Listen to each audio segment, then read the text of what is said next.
আসসালামু আলাইকুম YouTube viewers, আশা করি আল্লাহর রহমতে আপনারা খুব ভালো আছেন।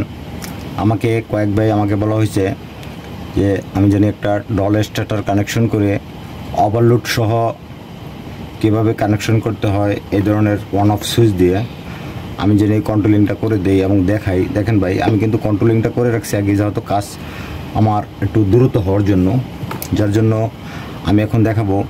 এখানে একটা গ্রিন লাইট আছে, এটা লোডের সাথে জ্বলবে, এবং এখানে যেটা রেড লাইট আছে এটা ওভারলোড যদি হয়, আপনার যদি ওভারলোডে কাজ করে তখন কিন্তু এটা জ্বলবে।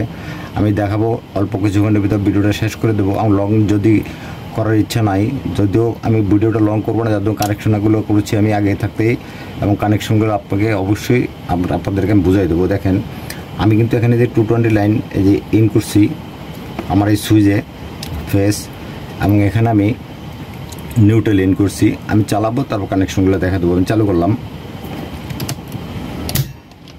এই যে আমি কন্ট্যাক্টটা চালু করলাম, এখন কিন্তু আমার রেড লাইটটা জ্বলতেছে। আমি বন্ধ করলাম, বন্ধ হয়ে গেছে। আবার যদি চালু করলাম, এই যে চালু করলাম আমি। এখন যদি কোনো কারণে এইটা দিয়া, এটা হলো আমার 40 এম্পিয়ারের একটা ম্যাগনেটিক কন্ট্যাক্ট, এটা হলো মেড ইন মালয়েশিয়া। এটা দিয়ে 15 গোড়া থেকে 20-25 গোড়া পর্যন্ত মোটরে লোড দেওয়া যাবে, যেহেতু এটা 40 এম্পিয়ারের।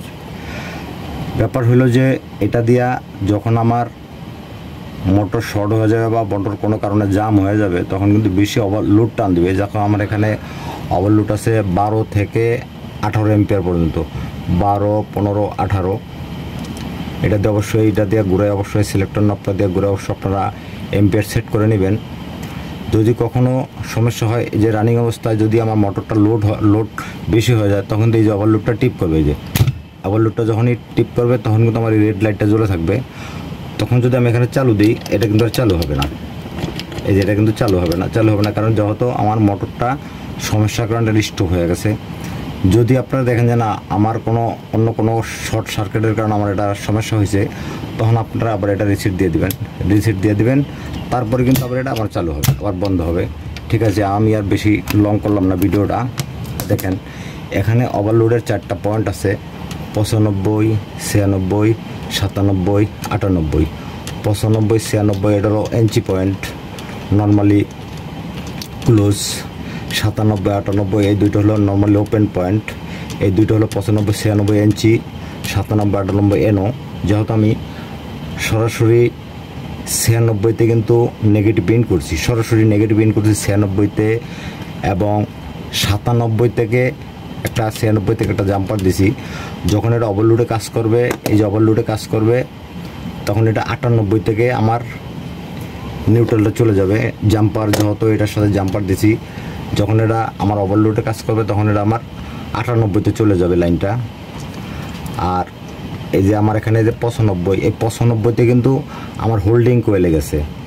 সরাসরি নিউট্রালটা আমার এখান থেকে 96, 97 হয়ে এই যে 95 থেকে কিন্তু আমার এই লাইনটা হোল্ডিং কয়েলে গেছে, এবং 98 থেকে আমার সুইচে গেছে।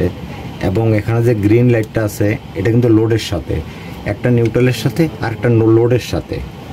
আর এখানে কিন্তু আমার যে সুইচের কন্ট্রোলিংটা, এটা কিন্তু মেইন লাইন, এটা হলো কমন, এই লাইনটা কমন। ঠিক আছে, আমি যেহেতু অনেকের মনে একটু খটকা থাকতে পারে, যার জন্য আমি লাইনটা একটু খোলায় দেখাই দেবো যে আসলে কমন পয়েন্ট কোনটা। অনেকে হয়তো নাও বুঝতে পারে যে আমাকে খোলায় দেখায় নাই, যার জন্য বুঝতে পারি নাই।